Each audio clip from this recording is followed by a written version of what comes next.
Donc, la phase finale du projet condo, on s'aperçoit que, évidemment, un format 11-17, c'est le fun pour travailler temporairement, mais quand on veut faire un jeu de plan, les formats 11-17, on est un peu limité en termes d'espace pour mettre des informations sur nos plans.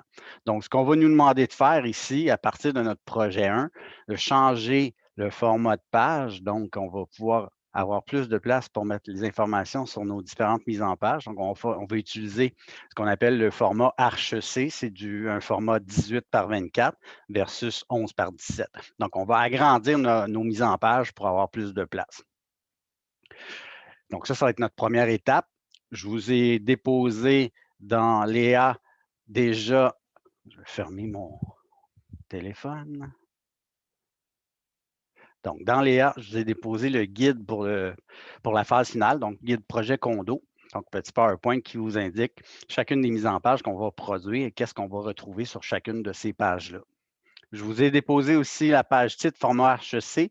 Donc, on en avait fait une 11-17. Je vous donne la page titre format HEC que vous allez pouvoir intégrer. Puis je vais faire la démo dans votre projet. Donc, ça, c'est ce qu'on veut faire aujourd'hui.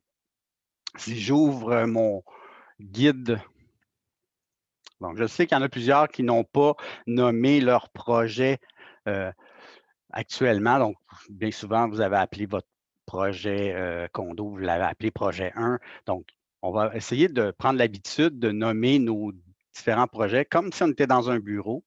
Donc, on va nommer premièrement l'année du projet, donc 2021, le nom du projet, le type de dessin, puis on ajoutera notre matricule au bout pour identifier le dessin comme tel. Donc, ça sera le nom qu'on donnera à notre projet. Pour le reste, bon, la numérotation des pages, donc je vous ai indiqué votre table des matières, en fait. Vous avez les différents numéros de pages qu'on va faire dans ce projet-là. Donc, on était rendu à plan d'aménagement, on va ajouter le plan de construction, plan de besoins électriques, plan de plafond, plan défini, puis des élévations. Donc, c'est notre mandat jusqu'à la fin de la session pour faire ce projet-là.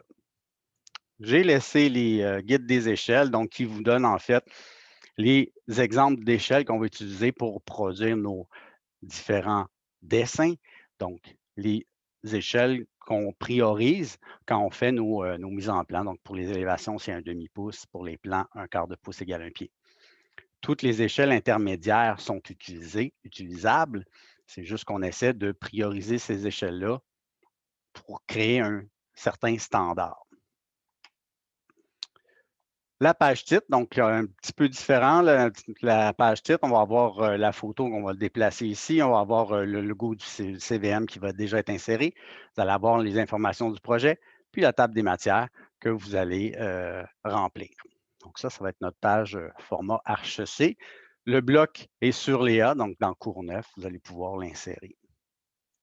Donc, la disposition des pages va rester similaire, en fait. Donc, on va disposer nos éléments sur nos pages de la même façon. On va essayer de standardiser la chose en essayant de placer toujours nos légendes, nos notes à droite, mais dites-vous que ce n'est pas coulé dans le béton. Ça peut arriver que sur certains plans, on a tellement d'informations qu'on n'aura pas le choix de venir remplir soit le bas de la page, puisque sur le côté, bien souvent, on n'a pas assez de place. OK? Donc, ça se peut. Ça, c'est la disposition générale, mais si il arrive un cas où vous manquez de place, dites-vous qu'on peut placer des légendes aussi dans le bas de notre plan, faites-vous-en pas. OK? Donc, plan de l'existant, plan d'émolition, il n'y a rien qui a changé, sauf que je vais avoir les états de calque dans nos fichiers. Donc, ça va être à incorporer. Si ce n'est déjà fait, je vous avais demandé d'insérer dans votre projet 1 les différents états de calque, puis de faire le test pour voir si ça fonctionne bien. Donc, pour le plan de démolition, il n'y a rien qui a changé. C'est le même guide qu'on avait prime abord là, pour la phase préliminaire.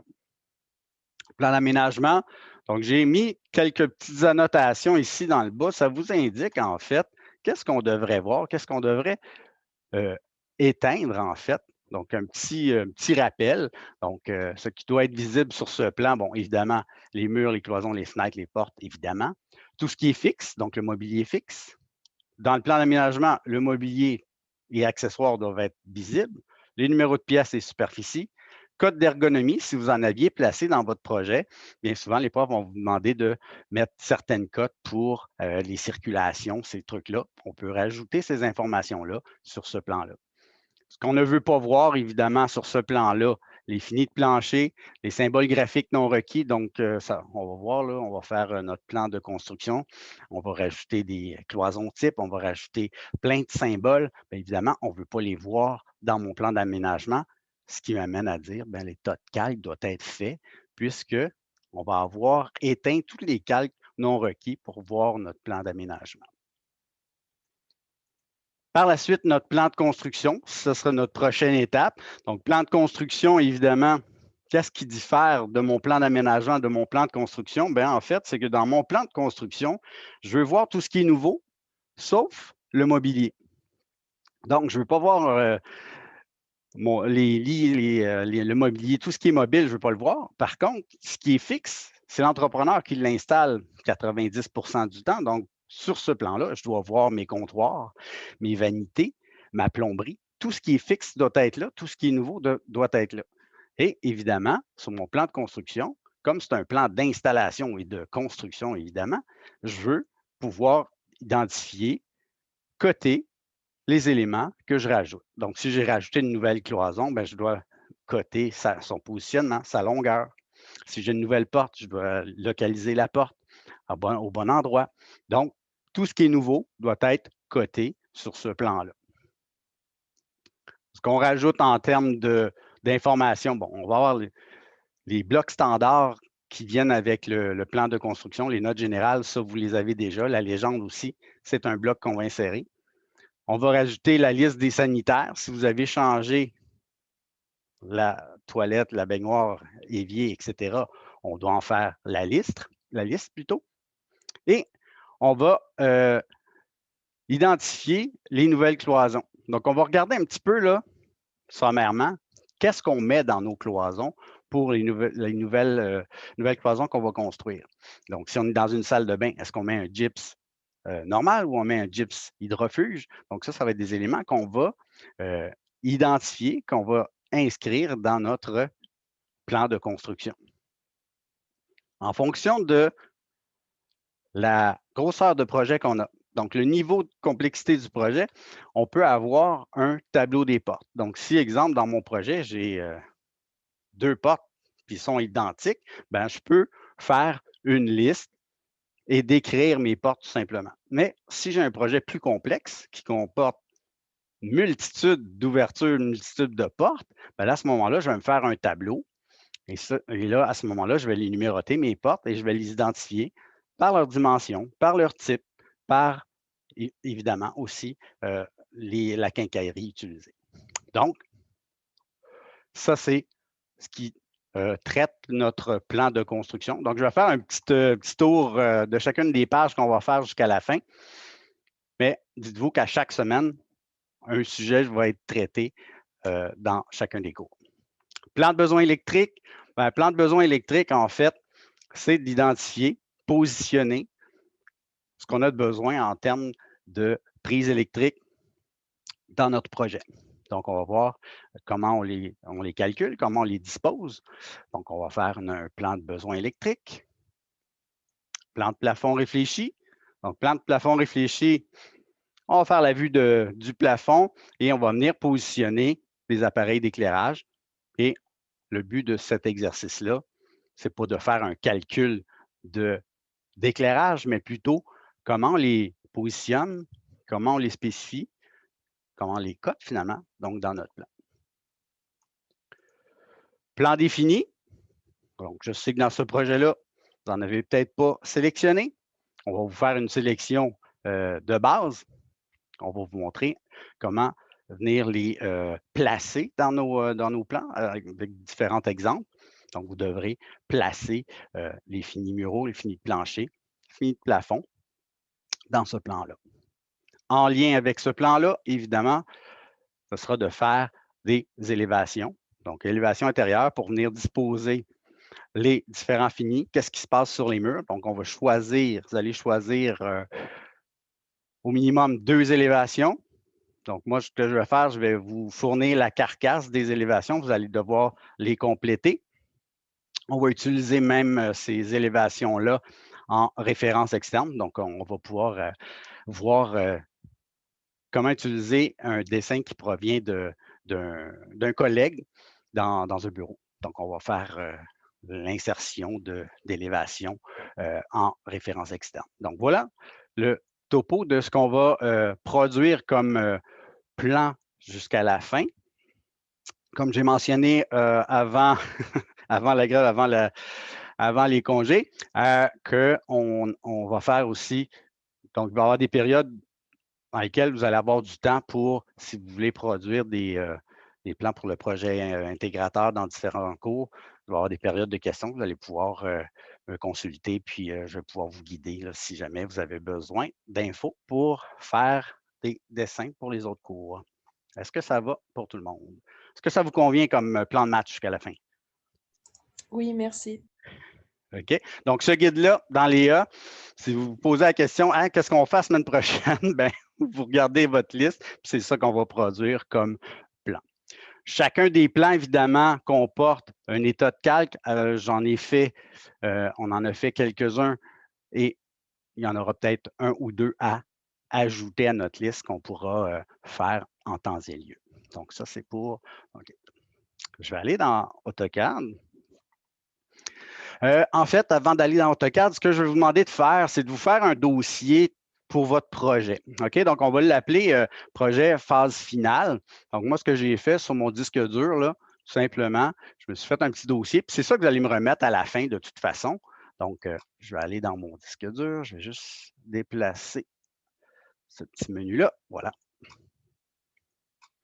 Donc, on est au cours 9. J'ai téléchargé le guide, puis j'ai téléchargé aussi la page titre. Donc, c'était un fichier DWG. Ces deux documents-là, j'en ai besoin. J'ai pris un exemple. Donc, faites-vous-en pas si vous reconnaissez votre plan. J'ai enlevé les noms, mais j'ai utilisé un fond de plan juste pour faire l'exemple de ce matin. Donc, projet 1, je vais le renommer, puis je vais le déposer dans mon répertoire. OK? Donc, ce fichier-là, j'aimerais ça le copier finalement. Donc, je vais faire CTRL-C pour copier. Puis, je vais aller me faire tout simplement un répertoire que j'ai appelé 2021, projet condo, Jean-François, phase finale. Puis, j'ai mis mon matricule au bout. Donc, le nom de mon dossier, quand je l'ai créé, je l'ai appelé selon la nomenclature qui était dans le guide. Et ça me fait un petit dossier dans lequel je vais pouvoir aller glisser mon projet 1. Donc, projet 1, si j'en ai fait une copie, j'ai toujours ma copie antérieure, faites-vous-en pas. La phase préliminaire, elle est toujours dans mon répertoire précédent. Je l'ai juste copié ici. Donc, c'est une copie que j'ai faite, que je peux renommer à ma guise et que je vais appeler finalement 2021, projet condo Jean-François. Donc, je vais me mettre en majuscule. Je peux même faire des abréviations parce qu'à un moment donné, ça devient long. Et le type de projet, en fait, le type de plan, ça va être mon jeu de plan. Puis je peux même mettre la phase finale et mon matricule. Donc, comme ça, il est bien identifié. Mon document porte mon nom, en fait, mon matricule. Et ce document-là va être facilement identifiable par votre prof, par la personne à laquelle vous allez le remettre. Donc, je vais l'ouvrir.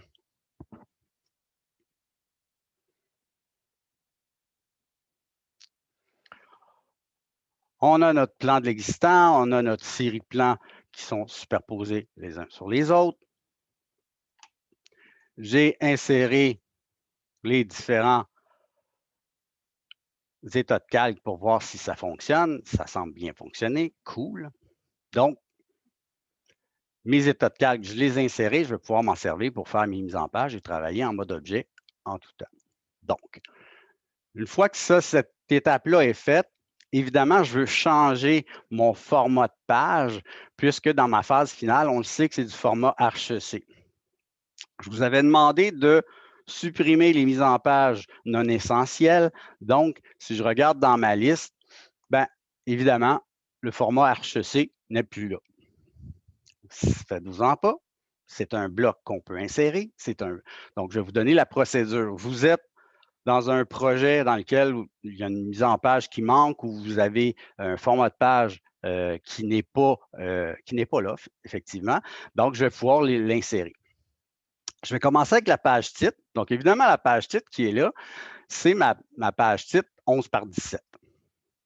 Moi, j'aimerais ça la remplacer par ma nouvelle, finalement. Donc, je vais tout simplement l'insérer pour pouvoir avoir le nouveau format de page. On s'entend que cette page-là, au final, sera supprimée puisque je vais tout simplement insérer la nouvelle. Deux méthodes possibles, OK? Donc, quand je fais un changement de format de page, je peux évidemment ajouter une page. Donc, si je clique sur « Plus » pour ajouter une présentation, bien, il va ajouter une présentation standard, qui n'a pas de cartouche, qui n'a rien dedans. OK? Donc, ça, si je prends cette méthode-là, évidemment, la fenêtre de présentation, je pourrais l'enlever. J'ai juste un format de page présentement, donc on voit le petit pointillé qui est là. En tout temps, je peux cliquer bouton droit de souris et aller faire mon gestionnaire de mise en page. Donc, le gestionnaire de mise en page, il sert à quoi? Il sert à identifier c'est quoi l'imprimante que je vais utiliser, c'est quoi le format de page que je veux avoir et quel type d'impression je veux faire avec ma table de tracé du département. Donc, si je fais modifier ici, petit menu, voilà. Donc, présentement, on m'indique une imprimante par défaut. Pour l'instant, on pourrait très bien dire qu'il n'y en a pas. Et quand on arrive au cégep, on peut choisir notre imprimante quand on est prêt à imprimer. OK? Donc, ici, je peux le dire, il n'y a pas d'imprimante. Moi, j'aimerais ça avoir mon format Archc, donc format de feuille Archc. Voilà, 18 par 24. Et je m'assure que ma table de tracé, c'est bien Design intérieur CVM 2018. Donc, en tout temps, je peux générer des nouvelles mises en page selon mes critères, selon ce que j'ai besoin, c'est-à-dire l'imprimante, le format de papier et la table de tracé. Si je fais OK, il est fermé. Mon encadré maintenant, c'est un format Archc qui est là. Donc, mon petit pointillé, finalement, est établi en fonction de ma nouvelle pagination, mon nouveau format de page. Je veux insérer un bloc là-dedans, ben, je peux en tout temps taper sur Insérer. Je vais aller chercher un petit document que j'ai téléchargé. Donc, je clique sur les trois petits points ici. Et je vais dans mon cours. Moi, je l'ai déposé dans cours 9, page titre. Je fais ouvrir. Donc, il est là maintenant. Page titre, je peux l'incorporer dans ma page. Donc, je peux le positionner au point 0,0. Il vient se positionner. Et ma page titre, elle est faite. Donc, je peux la renommer, je peux la disposer où je veux, je peux insérer mon image, etc. OK? Donc, ça, c'est une façon de faire. Je pars de zéro, je viens créer un nouveau format de page, j'ai inséré mon bloc à l'intérieur. Pouvez-vous montrer comment vous avez inséré le... Oui. Donc, j'enlève le bloc ici. Je vais fermer ça. Donc, si je fais I pour insérer, le tableau vient s'ouvrir. Je clique sur les trois petits points puisque c'est un fichier qui n'est pas ouvert. Donc, je clique sur les trois petits points. Je viens chercher mon bloc où je l'ai téléchargé. Moi, je l'ai mis dans Archives, cours 9, page titre. Donc, vous le téléchargez de l'EA, vous le placez sur votre bureau, dans votre répertoire et vous venez l'insérer dans votre liste. Une fois qu'il est là, je double-clique dessus. Évidemment, moi, je l'avais déjà inséré, c'est normal. Donc, je peux le positionner à l'endroit où je veux. Donc, je peux lui dire la position 0,0 et il va se positionner exactement dans le coin de ma page. pour bien centrer cette pagination-là, je vais m'assurer que je retourne dans mon gestionnaire de mise en page, donc bouton droit de souris, gestionnaire de mise en page. Je fais modifier. Et dans l'onglet présentation ici, je peux lui dire comment positionner mon cartouche dans ma page. Donc ici, là, si je lui dis, je peux utiliser l'onglet fenêtre ou l'option fenêtre. Je clique d'un coin à l'autre de mon cadre blanc et je lui demande de centrer cet élément-là dans la fenêtre de présentation. Quand je vais faire OK, je vais fermer. Vous voyez, le pointillé est égal de chaque côté, en haut, en bas. Si vous vous posez la question pourquoi le pointillé est à l'intérieur de votre fenêtre blanche, en fait, c'est comme je n'ai pas d'imprimante de sélectionner pour l'instant, les marges ne sont pas établies. Donc, l'important, gardez en tête que mon cadre est centré dans ma page et quand je vais choisir mon imprimante, il va se centrer parfaitement puisque je lui ai demandé de le centrer dans ma page. Okay? Donc, l'idée, c'est de le centrer. Puis après, quand je viens pour imprimer, je choisis mon imprimante. Est-ce que ça va? Est-ce que ça répond pour l'insertion? Oui, merci. Oui, merci. OK. Évidemment, c'est un bloc que j'ai inséré. Ça veut dire que cet élément-là, si je veux modifier des trucs dedans, comme c'est un bloc, je vais tout simplement le décomposer. Pourquoi? Parce que certains éléments que je ne veux pas avoir, mais je veux avoir accès à ma table des matières, par exemple, à mes informations sur mon projet. OK? Donc, si je le décompose, je vais pouvoir avoir accès aux éléments qui sont à l'intérieur. OK? Donc, dites-vous que dans la perspective où je viens créer une nouvelle mise en page et j'insère un élément à l'intérieur, pour AutoCAD, à chaque fois que je fais la commande insertion, c'est nécessairement un bloc que ça crée. OK? Donc, la notion de bloc, on le sait, si je veux modifier des éléments dedans, oui, je peux aller dans l'éditeur de bloc, mais comme c'est une mise en page, je ne vais pas la réutiliser. Je ne vais pas le réutiliser, ce bloc-là. Je l'ai seulement qu'une fois. Donc, il est préférable de le décomposer et avoir accès aux informations en cliquant dedans, tout simplement. Okay? Donc, ça, c'est la méthode, je dirais, à partir de 0, vous pouvez générer les mises en page que vous voulez, insérer des cartouches. Ça fonctionne en tout temps. OK? Autre petite méthode que vous allez trouver sûrement sympathique, c'est d'utiliser ce qu'on appelle Design Center. Design Center va me permettre de copier d'un dessin à l'autre des mises en page que j'ai établies. Ça va me permettre aussi, si jamais vous avez effacé des éléments en trop, puis de pouvoir aller les récupérer et de les copier d'un dessin à l'autre. On s'est fait une liste de blocs en début de session pour le mobilier. Design Center nous permet aussi d'y avoir accès. Donc, cet élément-là est assez efficace, merci. Donc, première méthode, on peut créer une nouvelle mise en page, insérer des blocs. Deuxième méthode, Design Center. Design Center, 3 façons d'y accéder. On peut écrire au clavier l'abréviation ADC pour Design Center. Ça m'ouvre cette petite fenêtre-là. Je dis qu'il y a 3 façons d'accéder à Design Center. Si vous faites la touche CTRL et 2 en même temps, ça m'amène donc le raccourci clavier CTRL 2. Puis dans le menu, si vous allez dans Vue, vous allez avoir un petit onglet qui s'appelle Design Center ici. Donc, dans l'onglet Vue, vous pouvez ouvrir Design Center. Donc, dans AutoCAD, là, il y a toujours 3 ou 4 façons d'accéder aux informations. Si jamais vous en oubliez une, vous allez avoir l'opportunité d'utiliser la fonction que vous voulez. OK? Donc, Design Center me permet de copier des éléments d'un dessin à l'autre. Donc, ça peut être des présentations, ça peut même être des calques d'un dessin à l'autre. OK? Donc, si j'ai plusieurs dessins d'ouvert, en l'occurrence, ici, si je clique sur dessin ouvert présentement, là, je vois que j'ai seulement que condo phase finale, mais on voit qu'à l'intérieur, j'ai des présentations qui sont faites. Donc, ça veut dire que si j'ai plusieurs dessins d'ouvert à l'écran, je pourrais prendre une mise en page puis venir la glisser d'un fichier à l'autre. Donc, très intéressant. Ça veut dire que je peux, en tout temps, aller chercher un document qui est placé dans mes dossiers. Donc, je peux aller dans mon répertoire archives, comme j'ai mentionné tantôt, mon répertoire DAO2. Moi, je suis fait cours 9. J'ai mon fichier que j'ai téléchargé de Léa qui s'appelle page titre. Donc, si je clique sur page titre, je vois les informations qui sont à l'intérieur de ça.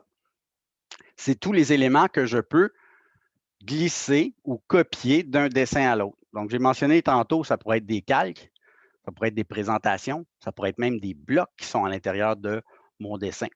On a vu en début de session que pour extraire d'un dessin des blocs, on utilisait la commande WBlock qui nous permettait de faire une librairie, mais à l'aide de cette interface-là, je vais pouvoir aller chercher des blocs. Ah, j'ai oublié des extraire. Comment je pourrais faire sans trop perdre de temps, aller les chercher? Je peux aller voir la liste des blocs qui sont inclus dans un dessin en particulier.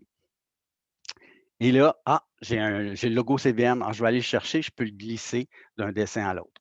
OK? Donc, ça veut dire que quand j'utilise cette interface-là, ça me permet d'aller chercher de l'information et de combiner mes fichiers entre eux selon ce que j'ai besoin. Donc là, moi, pour l'instant, c'est une présentation que je voudrais avoir. OK? Donc, ça veut dire que si, avec Design Center, j'ouvre mon fichier Archec, j'ai une présentation qui s'appelle 0 page titre. Si je la prends, je laisse mon doigt dessus, je la glisse, et là, je vois ma petite feuille apparaître. Je lâche mon curseur. Automatiquement, si je ferme mon interface, ça vient de créer une mise en page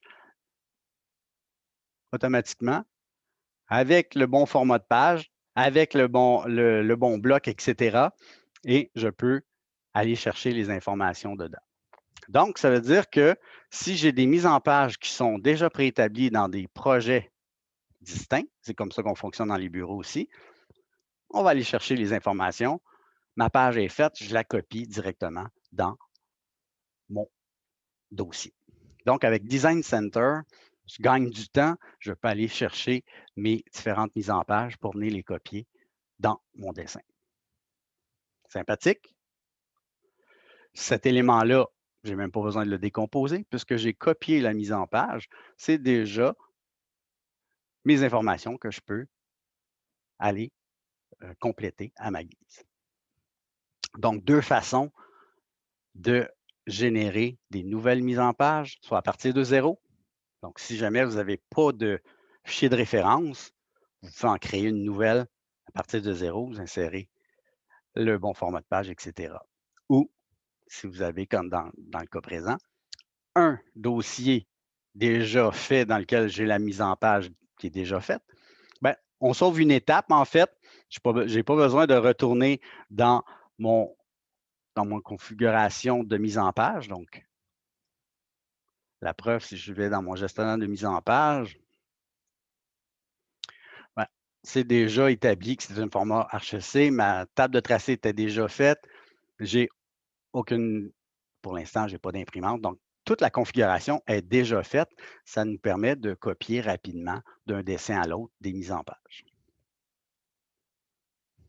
Je disais tantôt, Design Center nous permet de copier des blocs. Ben oui, si vous avez fait une librairie de blocs, en tout temps, je peux cliquer sur Dossier. Je viens chercher ma section bloc que j'ai fait. En tout temps, je peux aller prendre un bloc puis venir le glisser dans mon dessin. Donc, ça me permet rapidement de voir mes blocs.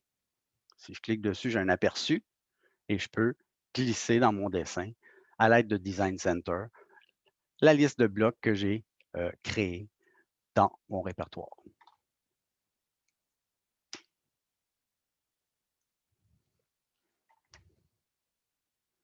Donc, dans votre projet, vous devez insérer la page titre au bon format. Évidemment, si vous avez déjà mis votre image, vous pouvez la déplacer. Donc, faire CTRL-C, CTRL-V. Vous allez pouvoir l'agrandir à votre guise. Évidemment, ce qui est en arrière-plan, je vais venir effacer la petite zone cadrée là, que j'avais mis. Vous pouvez l'effacer, c'est juste temporaire que j'avais mis là, cet élément-là. Vous allez pouvoir placer votre image. Donc, vous pouvez remplir les informations, évidemment, selon les critères établis. Les numéros de page, vous avez dans le guide toutes les pages qu'on va générer. Donc, vous allez pouvoir tout de suite remplir votre tableau. Et quand vous aurez terminé, ben, la page type 11-17, vous allez pouvoir la supprimer puisque j'en ai plus de besoin. Et prendre votre page et venir la positionner au début. Donc, on va pouvoir constituer notre nouveau jeu de plan avec les nouvelles mises en page aussi. OK? Donc, ma page type, si j'ai rempli toutes les informations, c'est terminé. Donc, n'oubliez pas de remplir votre nom de client, etc. Plan de l'existant. Donc, plan de l'existant, évidemment, là, si je laisse ça tel quel, puis c'est l'erreur commune que les gens font, c'est que j'ai changé ma page titre, j'ai mis du HEC, mais le reste de nos pages, si je ne les change pas, sont toujours en format 11-17. Donc, la méthode que j'ai mentionnée tantôt, générer une nouvelle mise en page, insérer le cartouche, ça pourrait être prime abord une bonne façon de faire, mais on a des petits trucs pour aller un petit peu plus rapidement. Donc, ce que je vais faire ici, moi, ce que je veux, c'est que le cartouche ici, j'ai déjà entré des informations dedans. J'aimerais ça pouvoir les réutiliser et j'aimerais ça pouvoir changer mon format de page. Dans cette optique-là, ce que j'aimerais faire, c'est remplacer mon format 11-17 par mon nouveau cartouche et à ce moment-là, gagner un petit peu de temps. Vous avez dans votre barre de menu dans le haut, vous avez la barre d'icônes Express Tools dans lequel on est allé faire des lignes de brisure. On a plusieurs éléments qui nous permettent de convertir du texte en paragraphes, si jamais vous avez plusieurs textes et vous voulez les combiner. Ça, c'est intéressant. Autre petit truc intéressant qui, à mon avis, gagne à être connu, c'est de remplacer un bloc par un autre. Donc, si j'utilise cette option-là, je peux prendre l'option ici, sélectionner ou pic. Je clique sur mon cartouche ici et je vais lui dire, ce bloc-là, je veux le remplacer par quoi? Bien, en fait, je veux le remplacer par le bloc qui s'appelle, normalement, vous avez toutes les présentations ici dans le bas, présentation HEC. Donc, si je prends ça ici et je fais OK, il va me dire, en fait, est-ce que tu veux remplacer les items? Oui, évidemment. Donc, je fais Enter. Et on voit que mon cartouche a changé pour le nouveau format de page. Donc, gain de temps appréciable, je n'ai pas besoin de l'insérer sur chacun. Par contre, j'ai quelques petites étapes à faire pour, si vous remarquez, les informations qui étaient dans mon format 11/17 sont restées à la même place. Moi, j'aimerais ça qu'ils soient à l'intérieur de mon cartouche ici. C'est dû à quoi? Bien, c'est en fait, je fais une parenthèse sur les attributs qu'on met dans un bloc. On sait qu'on peut, quand on a fait notre bloc d'information sur le projet, créer des attributs dans nos différents blocs. Ces informations-là peuvent être différentes d'un bloc à l'autre puisque, dans le cas présent, le titre du plan, c'est le plan de l'existant. Sur la page suivante, c'est le plan de démolition, etc. Donc, ça veut dire que l'attribut a une information différente d'une page à l'autre. Ça veut dire qu'il doit être mis à jour quand il vient le temps de faire certaines modifications. Dans le cas présent, j'ai changé le format de page. J'aimerais ça que les informations soient mises à jour. Donc, on va aller chercher la commande qui nous permet de faire ça. Elle est vous devez l'inscrire au clavier absolument. Donc, je vais faire la première lettre, c'est B pour boîte, ATT pour attribut. Donc, si je lis la commande, elle s'appelle Batman avec 2 T. Donc, boîte attribut manager, c'est une commande anglaise, évidemment, puisque AutoCAD, c'est un logiciel américain. En passant, toutes les commandes ont été traduites, mais en arrière-plan, c'est toujours en anglais. Donc, d'où cette commande que j'inscris ici.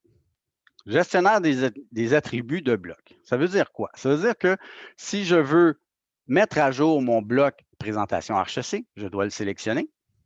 Donc, j'ai cliqué sur sélection de bloc, je l'ai sélectionné et je viens, regardez bien, je vais passer ça un petit peu, synchroniser mon bloc. Donc, toutes les informations qui étaient ici sont revenues dans mon cartouche et normalement, si j'ai bien fait ma job, ben, en fait, j'ai récupéré pratiquement toutes les informations. Donc, ça m'évite d'avoir à les entrer à nouveau. Évidemment, il y a certaines cases qui se sont ajoutées puisque le format HEC, on a ajouté des cases. Donc, vous devrez inscrire dessiné par, vérifié par. Dans le cadre de cours en présentiel, on fait la vérification des plans par les pairs. Donc, dans notre cas ici, c'est un petit peu complexe. On ne fera pas cette étape-ci cette année. Donc, vous pourrez mettre vos initiales dans les 2 cases, puisque c'est vous qui allez produire le plan et c'est vous qui allez les vérifier. Donc, troisième étape. Donc, ça vient corriger mon bloc au bon format.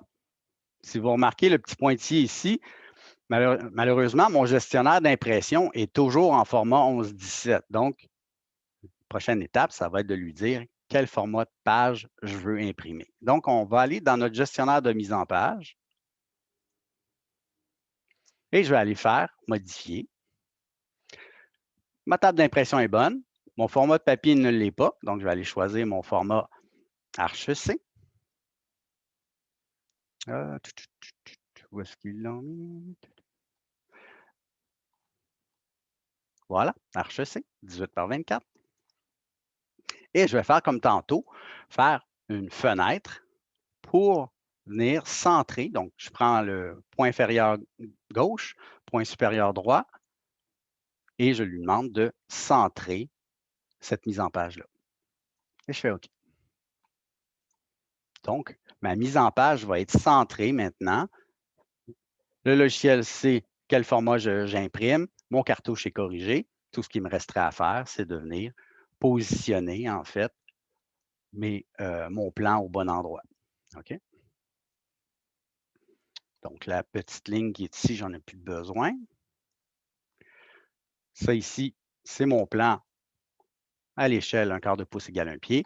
Je viens tout simplement disposer, selon mon guide, mon plan à l'endroit où je veux l'avoir. Je vais enlever mon petit mode orthogonal pour pouvoir positionner mon plan. Donc, vous voyez, là, j'ai sélectionné mon texte et ma fenêtre de présentation et je peux positionner mon plan à l'endroit où je veux. Vous allez me dire, ouais, ben, on a beaucoup de place en dessous. Effectivement, mais on s'entend que certains plans vont comporter plus d'informations. Mon plan de l'existant, j'ai seulement que ma table, en fait, mes conditions générales de chantier. Mais pour les autres plans, je vais avoir besoin de plus d'espace pour faire ma mise en plan. Donc, je vais pouvoir disposer toutes les informations selon mes plans. Dernière étape, zoom étendu. Je fais un zoom pour centrer ma page. Donc, une fois que je vais avoir changé mon bloc 11 par 17 sur ma première page, vous allez me dire, ah, ben, ça l'a fait sur toutes les pages. Évidemment, il a changé toutes les feuilles 11 par 17 par mon format HEC. Tout ce que vous allez avoir à faire sur chacune des pages, c'est de venir faire votre gestionnaire de mise en page pour centrer votre mise en page et choisir le bon format de papier, placer votre plan au bon endroit. Donc, vous aurez cette étape-là à faire sur chaque page pour bien centrer la chose. L'étape suivante, ça va être évidemment À chaque fois, je fais un zoom étendu sur chacune de mes mises en page, évidemment.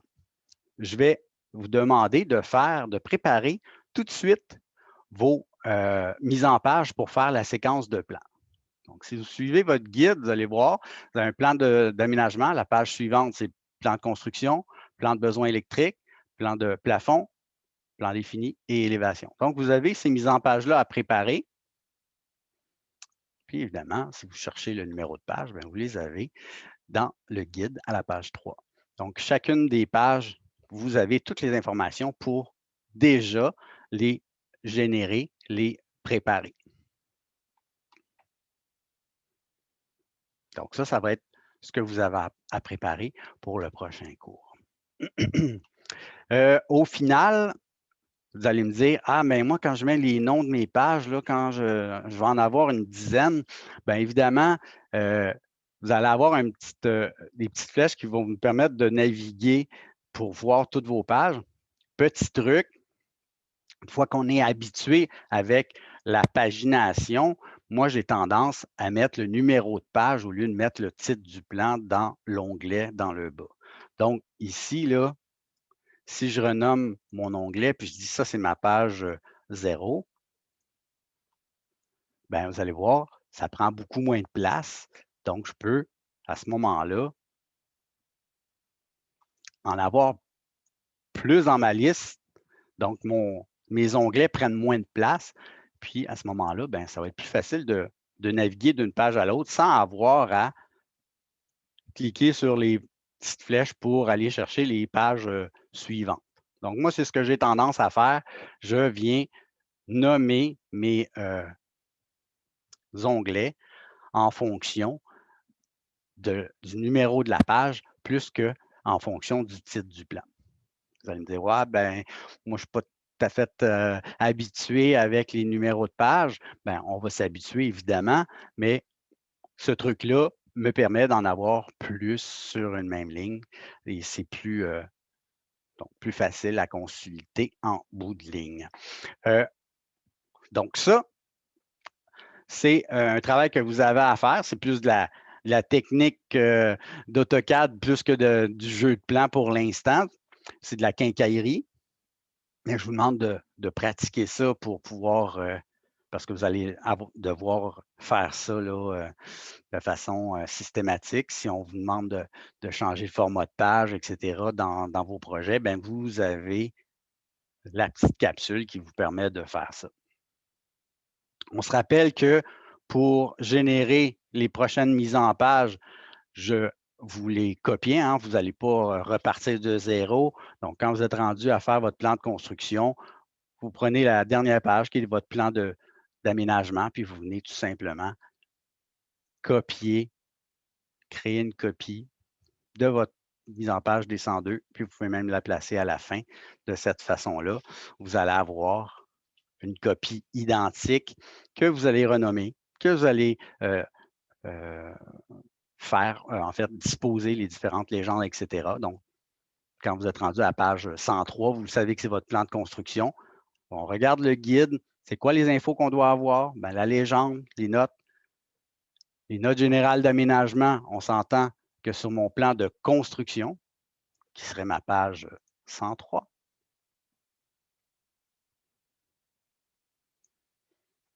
comme mes pages sont distinctes, ça veut dire que ces éléments-là, j'en ai plus de besoin. Dans ma fenêtre de présentation, je vais pouvoir aller chercher mon état de calque plan de construction. Donc, ça va éteindre mon mobilier, déjà pas mal. Puis, on va pouvoir, donc, l'idée, c'est de prendre nos différents états de calque, venir les positionner dans chacune de nos mises en page. Comme ça, on va être prêt à produire et à faire les prochaines étapes de notre projet. Sur chacune des mises en page, vous avez des blocs à insérer. Bien, vous l'avez déjà fait pour votre plan d'aménagement.